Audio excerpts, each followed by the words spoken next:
Assalamualaikum ya, Waalaikumsalam. Tanah wakaf ke masjid yang lebih dari pembangunan masjid, apakah boleh terpegat kegiatan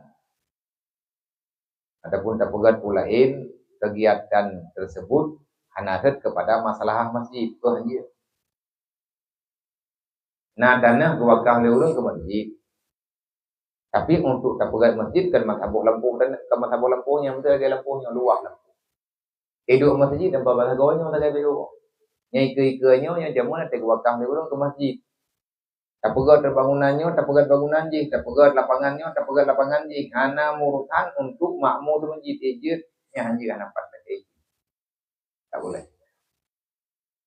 Tanah yang sudah diwakafkan, yang sudah dialamatkan untuk satu kegiatan, maka tidak boleh diubah.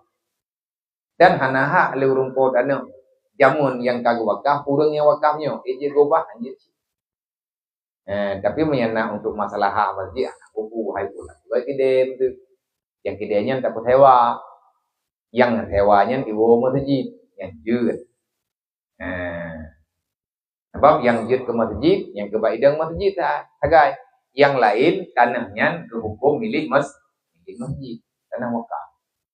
Anjir tak pegot yang hana nilai kemakmuran masjid.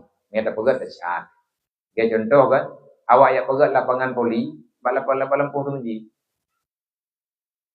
Pegat lapangan bola, lampu tu masjid, yang tanahnya wakaf ke masjid. Betul awaknya ya pegat ke lapangan bola. Itu lu buntung imain bola orang-orang malam ni. Yang tak sama. Ya. Terjadi maksiat bak milik Allah. Makan tanah wakaf anjir, pulang tanah wakaf. Yang kesalahannya kalau luar biasa di kada bersalah gom nah. Yang kaji yang tak pegang uronyo kan, yang butuh ikan salah, yang salah ka butuh. Dah nak tahu tamli. Tegadi na urun tahu nak tahu betih le. Kiban tanda pegot teman karena urun ti ke patah ro bujahi. Semoga bekli menang sekarang.